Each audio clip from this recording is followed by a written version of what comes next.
नमस्कार, आदाब, सत श्री अकाल और अस्सलाम वालेकुम। मैं मोहम्मद अहमद काज़मी लेकर आया हूँ आपका पसंदीदा कार्यक्रम नज़र दुनिया पर। इराक़ में अमरीकी छावनियों पर ईरानी हमलों के कई राज सामने आ रहे हैं। अब सुपर पावर कहलाने का शौक़ रखने वाले अमरीका के सैनिकों को हुआ नुकसान भी आहिस्ता आहिस्ता सामने आ रहा है और उसके सबसे ज़्यादा मजबूत कहे जाने वाले patriot defence missile system Iraq में अपने फ़ौजी ठिकानों की रक्षा करने में नाकाम रहे हैं। ये भी बात सामने आ रही है। डोनाल्ड ट्रंप के उस बयान के बरखिलाफ के हमलों में अमरीकी फ़ौजियों को कोई नुकसान नहीं पहुंचा। ख़बरें ये हैं कि अमरीकी ज़ख्मी फ़ौजी कुवैत, जर्मनी और ख़ुद इराक़ में ज़ेरे इलाज हैं। अब से पहले इजराइल की राजधानी तेल अवीव में भी अमरीकी फ़ौजियों के इलाज की खबर आई थी। दिलचस्प बात यह है कि अमेरिका के पैट्रियट मिसाइल सिस्टम पिछले साल सितंबर में यमन के हूथियों के ज़रिए सऊदी अरब की सबसे बड़ी तेल कंपनी आरामको के 2 कारखानों को तबाह होने से नहीं बचा पाई थी और अब इराक़ में भी ईरानी हमलों से अपने फ़ौजियों को नहीं बचा पाई। साथ ही जर्मनी का कहना है कि अमेरिका की ईरान के ख़िलाफ़ ज़्यादा दबाव की पॉलिसी दुरुस्त नहीं है और अमेरिका की खुफिया एजेंसी CIA के पूर्व अधिकारी का भी कहना है कि डोनाल्ड ट्रंप की ईरान मुखालिफ पॉलिसी नाकाम हुई है। ख़बर में आगे बढ़ने से पहले आपसे गुजारिश है कि अगर आप YouTube पर देख रहे हैं तो सब्सक्राइब कर लें और घंटी दबाना ना भूलें, और अगर फेसबुक पर देख रहे हैं तो हमारा पेज फॉलो कर लें और लाइक ज़रूर करें ताकि आपको हमारी हर एक वीडियो की खबर सही वक्त पर मिल सके। और अगर आपको हमारी खबर सच्ची और अच्छी लगे तो अपने व्हाट्सएप ग्रुप, फेसबुक, इंस्टाग्राम और ट्विटर अकाउंट पर ज़रूर शेयर कर लें ताकि दुनिया भर में ये खबरें पहुंच सकें। अमेरिका की ABC न्यूज़ के मुताबिक जिस तरह सऊदी कंपनी आरामको के कारखानों में अमेरिका के पैट्रियट मिसाइल डिफेंस सिस्टम लाचार नज़र आए, उसी तरह इराक़ की ऐनुल असद फ़ौजी छावनी में भी ये मिसाइल डिफेंस सिस्टम नाकाम रहे। 8 जनवरी को अमेरिका की छावनी पर ईरान के मिसाइल हमले से कितना जानी नुकसान हुआ है ये तो अब तक साफ नहीं हो सका है, क्योंकि अमेरिकी सरकार ने इसे छुपाया है। अलबत्ता अब धीरे धीरे कुछ जानकारियां सामने आ रही हैं, लेकिन इस हमले से ये तो साबित हो गया है कि ईरान जो बैलिस्टिक मिसाइल बना रहा है वो बेहद सटीक और बहुत ताकतवर हैं।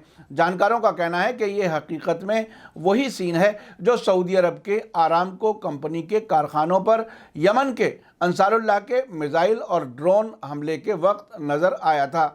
वहाँ भी अमरीकी पैट्रियट मिसाइल हमलावर मिसाइलों और ड्रोन जहाज़ों का रास्ता रोक पाने में नाकाम हो गए थे और इराक़ में ऐनुल असद छावनी पर भी ईरान के ज़रिए फायर किए गए बैलिस्टिक मिसाइलों को भी अमरीकी पैट्रियट मिसाइल नहीं रोक पाए। अमरीकी अधिकारी दावा कर रहे हैं कि ईरान के मिसाइल हमले के बारे में उन्हें वक्त रहते मालूम हो गया था, इसलिए उन्होंने अपने सैनिकों को अंडरग्राउंड शेल्टर्स में चले जाने का हुक्म दे दिया था। मगर जानकारों का यही सवाल है कि अमरीकी एंटी मिसाइल ढाल सिस्टम यानी पैट्रियट मिसाइल सिस्टम ईरानी मिसाइलों को हवा में ही क्यों नहीं तबाह कर सके। ABC न्यूज़ की वेबसाइट पर डिफेंस मामलों के विशेषज्ञ सेबेस्टियन बोरब्लेन ने ये सवाल संजीदगी से उठाया है कि आखिर अमेरिका को अगर पहले से ईरानी हमलों का पता हो गया था तो उनके पैट्रियट मिसाइल सिस्टम ने आने वाली मिसाइल को हवा में ही तबाह क्यों नहीं कर दिया।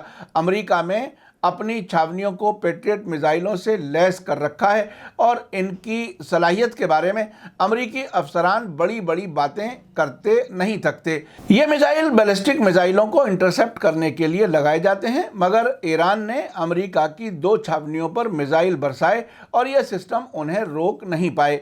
अमेरिका ने इसी तरह के मिसाइल सऊदी अरब में लगाए हुए हैं। वहाँ भी जब यमन के अंसारुल्लाह ने बड़ा मिसाइल और ड्रोन हमला किया और आरामको कंपनी के कारखानों को निशाना बनाया, तब भी अमरीकी पैट्रियट मिसाइल डिफेंस सिस्टम अपने लॉन्चिंग पैड पर खड़े आराम करते रहे। जानकारों का कहना है कि ईरान का मिसाइल हमला अमेरिका के लिए अपनी तकनीकी सलाहियत साबित करने का अच्छा मौका था। अगर अमेरिकी मिसाइल सिस्टम ईरान के हमलावर मिसाइलों को आसमान में ही तबाह करने में कामयाब हो जाते तो अमेरिका अपने फौजियों और अपने दोस्त मुल्कों को ये यकीन दिला सकता था कि वे हमलों को नाकाम बनाने की सलाहियत रखता है। इससे अमेरिकी रक्षा उद्योग यानी डिफेंस इंडस्ट्री की साख भी मजबूत होती और अमेरिकी पैट्रियट मिसाइल रूस के S-400 मिसाइलों को टक्कर देने में कामयाब हो जाते। लेकिन इस हालिया वाक़े से ये सब कुछ उल्टा हो गया। इसी बीच हमले के बाद अमेरिकी प्रेसिडेंट डोनाल्ड ट्रंप के उस बयान की पोल भी खुल रही है जिसमें उन्होंने दावा किया था कि सब कुछ खैरियत है और हमले में अमेरिका का कोई ख़ास नुकसान नहीं हुआ। अमेरिका का कोई सैनिक ना तो मारा गया और ना ही ज़ख्मी हुआ। 8 जनवरी को ईरान ने अमेरिकी छावनियों पर हमला किया था और 18 तारीख सैटरडे को यानी 10 दिनों के बाद अमेरिका के रक्षा मंत्रालय के स्पोक्सपर्सन जोनाथन हॉफमैन ने अपने एक गैर मामूली बयान में कहा कि इराक में अमेरिका की ऐन उल असद सैनिक छावनी पर ईरान के मिसाइल हमलों के नुकसान के बारे में पेंटागन को देर से पता चला और उसको एक हफ्ते बाद पता चला कि इस हमले में अमेरिकी सेना का जानी नुकसान हुआ है। पेंटागन के स्पोक्सपर्सन ने इराक में अमेरिका की 2 छावनियों पर ईरान के मिसाइल हमलों में हुए जानी और माली नुकसान पर पर्दा डालने की कोशिशों की खबरों को रिजेक्ट करते हुए दावा किया कि वाशिंगटन में अमेरिकी सैनिक कमांडरों को देर से पता चला कि ज़ख्मी अमेरिकी सैनिकों को इलाज के लिए इराक से बाहर भेजा गया है। हॉफमैन ने कहा कि डिफेंस मिनिस्टर मार्क एस्पर ने यह खबर मिलने के बाद इसका फौरन ऐलान कर दिया। समाचार एजेंसी रॉयटर्स ने अपनी एक रिपोर्ट में लिखा है कि ईरान के हमले के एक हफ्ते बाद कुछ फौजियों के जख्मी होने की बात स्वीकार करने से नई चर्चा ने जन्म ले लिया है। CNN ने कहा है कि 11 अमेरिकी सैनिकों के घायल होने से पता चलता है कि ईरान का हमला शुरुआती अंदाजे से कहीं ज़्यादा बड़ा और सीरियस था। सैटरडे को एक और ख़बर आई है कि अब अमेरिकी रक्षा मंत्रालय पेंटागन ने माना है कि उसके 11 सैनिक घायल हुए हैं और उन्हें दिमागी चोट की वजह से इराक से बाहर ले जाया गया है। पेंटागन के प्रवक्ता हॉफमैन ने कहा कि जहां तक इस इल्ज़ाम का सवाल है कि हमने राजनीतिक वजहों से ज़ख्मी सैनिकों को कम अहमियत दी, सही नहीं है। एक और ख़बर है कि जर्मनी में अमेरिका के 2 सैनिक मारे गए हैं। इस खबर ने अमेरिकी सेना को फिर संदेह के घेरे में खड़ा कर दिया है। ईरान में खबरें थीं कि ऐन उल असद पर हमलों के बाद एक एयर एम्बुलेंस ऐन उल असद से जर्मनी गई थी। अब एसोसिएटेड प्रेस ने बताया है कि 20 बरस के खावियर इफार्ट और एजेस एप्रेस्ट नाम के 2 अमेरिकी फौजी पिछले थर्सडे को पश्चिमी जर्मनी में अमेरिकी छावनी में मर गए, लेकिन उनकी मौत की वजह नहीं बताई गई है। लेकिन कहा जा रहा है कि ये दोनों सैनिक मुमकिन है कि वे इराक में ऐन उल असद छावनी में ईरान के मिसाइल हमले में ज़ख्मी हुए हों और जर्मनी में इलाज के दौरान उनकी मौत हो गई हो, लेकिन अमेरिका ये नहीं मान रहा। इसी तरह एक अमेरिकी टीवी चैनल के लाइव शो में भी एक पिता को रोते हुए ये कहता दिखाया गया कि उनका सैनिक बेटा 1 हफ्ते से लापता है और उससे कांटेक्ट नहीं हो पा रहा। उधर ईरान के मीडिया में ये बात कही जा रही है कि बहुत से लोगों ने पहले ही कहा था कि अमेरिका अगर ऐन उल असद में अपने फौजियों की मौत कबूल नहीं करना चाहेगा तो फिर दुनिया के दूसरे इलाकों में दुर्घटनाओं में अमेरिकी फौजियों के मारे जाने की खबर आएगी ताकि उनके डेड बॉडीज़ को अमेरिका ले जाया जा सके। जर्मनी और एक और दूसरे इलाके से बिना वजह के अमेरिकी फौजियों की मौत की खबर से इस ख्याल को मजबूती मिलती है। इसके अलावा पिछले फ्राइडे को डिफेंस वन वेबसाइट ने हकीकत से पर्दा उठाते हुए कहा है कि ईरानी हमले के बाद कम से कम 11 ज़ख्मी अमेरिकी फ़ौजियों को जर्मनी और कुवैत पहुंचाया गया था। इस खबर के लीक होने के फ़ौरन बाद उसी दिन अमेरिकी सेना ने कबूल किया कि ईरानी हमले में 11 सैनिक ज़ख्मी हुए थे जिन्हें इलाज के लिए जर्मनी और कुवैत ले जाया गया है।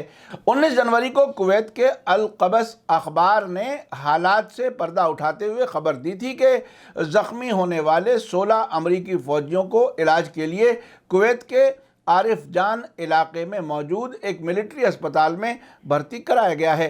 कुवैती अखबार का कहना है कि इन फौजियों को कुवैत में मौजूद अमरीकी सैनिक अड्डे के अस्पताल में भर्ती किया गया है। इन फौजियों के जिस्म पर जलने के गहरे जख्म हैं और बदन पर मिसाइल के टुकड़े लगने के भी जख्म हैं। इसी बीच संडे को अमरीकी खुफिया एजेंसी CIA के एक पूर्व अधिकारी रॉबर्ट बायर ने अपने एक इंटरव्यू में जनरल कासिम सुलेमानी की हत्या के बारे में ट्रंप और पोम्पियो के इस बयान को बकवास बताया है कि इसके बाद अमरीकी ज़्यादा सेफ हो गए हैं। उन्होंने कहा कि अमरीका की इस कार्रवाई से ईरान बिल्कुल ही कमज़ोर नहीं हुआ है, इसलिए ईरान के बारे में ट्रंप की पॉलिसी नाकाम साबित हुई है। CIA के पूर्व अधिकारी रॉबर्ट बायर ने यह भी कहा है कि ईरान के बारे में अमरीकी राष्ट्रपति ट्रंप की कोई साफ पॉलिसी नहीं है। उन्होंने कहा कि ट्रंप के साथ ही उनके सलाहकार भी ईरान के बारे में भ्रम यानी कन्फ्यूज़न की हालत में हैं। एक और ख़बर है कि जर्मनी के विदेश मंत्री हाइको मास ने कहा है कि ईरान के खिलाफ ज़्यादा से ज़्यादा दबाव की अमरीकी नीति नाकाम है। उन्होंने जर्मन अखबार बिल्ड से इंटरव्यू में तेहरान के खिलाफ वाशिंगटन की मैक्सिमम दबाव की नीति की आलोचना करते हुए कहा है कि धमकी भरे एटीट्यूड और फौजी कार्रवाई से ईरान के रवैये में कोई बदलाव नहीं आया है। उन्होंने पश्चिम एशिया में व्यापक संकट यानी बड़े क्राइसिस की चेतावनी भी दी है। आपको याद दिला दूं कि अमेरिका ने 3 जनवरी को बगदाद हवाई अड्डे के पास हमला करके इस्लामिक रेवोल्यूशनरी गार्ड कोर के कुद्स ब्रिगेड के कमांडर कासिम सुलेमानी और इराक के हशद शाबी के डिप्टी कमांडर अबू मेहंदी अल मुहंदिस समेत 8 लोगों की हत्या कर दी थी। इस पर ईरान ने जवाबी कार्रवाई करते हुए इराक में अमरीकी सैनिक छावनी ऐनुल असद पर मिसाइलों से हमला किया था। इस हमले से अमेरिका को जानी और माली दोनों किस्म का नुकसान हुआ, लेकिन उसने इसको फौरन छुपा लिया था। अब खुद अमेरिका ने यह बात मानी है कि ईरानी हमले में अमेरिका को बड़े पैमाने पर नुकसान उठाना पड़ा है। आपने देखा कितनी ताज्जुब की बात है। ये ताज्जुब भी इसीलिए है कि अमेरिका ने पैट्रियट मिसाइल के बारे में दुनिया भर में बहुत ज़्यादा प्रोपेगेंडा कर रखा है ताकि ज़्यादा से ज़्यादा मुल्क उनके पैट्रियट मिसाइल ख़रीदें और उनकी तिजोरियां भरती रहें। अमेरिकी पैट्रियट मिसाइल सिस्टम की हकीकत वही है जो अब सामने आई है। ऐसी खबर भी आई थी कि ईरान ने हमले के वक्त इराक में अमरीकी छावनियों के ऊपर सुरक्षा के लिए उड़ने वाले ड्रोन जहाज़ों के कंप्यूटरों को भी हैक कर लिया था ताकि वो इंफॉर्मेशन आगे ना दे पाएं। आपको बता दूं कि ईरान ने अब से तकरीबन 10 साल पहले अमरीकी ड्रोन को हवा में हैक करके सही सलामत ज़मीन पर उतार लिया था। अब तो 10 सालों में बहुत कुछ तरक्की की जा चुकी होगी। ईरान के लीडर्स का कहना है कि पश्चिमी मुल्कों की साजिश है कि साइंस की तरक्की का फ़ायदा मुस्लिम मुल्कों को ना मिल सके, इसीलिए ईरान की तरक्कियों को हर तरह से कुचलना चाहते हैं। दिलचस्प बात यह है कि ईरानी हमले के बाद डोनाल्ड ट्रंप ने जो सब कुछ खैरियत का पैगाम दिया था और उसके साथ अफवाह भी चलाई गई थी कि जिसके तहत कहा गया था कि ईरान ने अमेरिका को पहले से बताकर हमले किए हैं। मुझे लगता है कि इस प्रोपेगेंडे के ज़रिए दुनिया को ये कहने की कोशिश की गई थी कि अमेरिका और ईरान ने मिलकर ये हमला किया ताकि आम लोगों को ये समझाया जा सके कि ईरान ने अपनी इज्जत बचाने के लिए अमेरिका को खबर कर दी और दुनिया को दिखाने के लिए बदला भी ले लिया। ऐसा कुछ किया गया कि अमेरिका के फौजी भी ना मारे जा सकें। लेकिन इस साजिशी थ्योरी में सबसे कमज़ोर कड़ी यही है कि अगर अमेरिका को ईरान के हमले का सही वक्त पर पता हो गया था तो उसके पैट्रियट डिफेंस सिस्टम ने इन्हें हवा में क्यों मार नहीं गिराया। दूसरे ये कि अगर पहले दोनों के बीच में तय होता तो डोनाल्ड ट्रंप जो हमले के कम से कम 12 घंटे के बाद मीडिया के सामने आए तो उन्होंने झूठ बोला और इस हमले में अमेरिका का कोई नुकसान नहीं हुआ ये कहने पर मजबूर हुए। बाद में वो भी सब गलत साबित हो रहा है। आपको बता दूं कि शुरू में ईरान ने दावा किया था कि इराक में अमेरिकी छावनियों पर किए गए हमलों में 80 अमरीकी फौजी मारे गए हैं, जबकि एक इजरायली पत्रकार ने खबर दी थी कि 240 अमरीकी फौजी तेल अवीव इलाज के लिए पहुंच गए हैं। कुवैत और जर्मनी के अलावा इराक की राजधानी बगदाद में भी अमरीकी फौजियों के इलाज की खबरें आ चुकी हैं। आपको मेरा कार्यक्रम कैसा लगा कमेंट्स में ज़रूर लिखें। इसी के साथ मुझे दीजिए इजाज़त। थैंक यू, धन्यवाद, शुक्रिया। जय भारत, जय हिंद।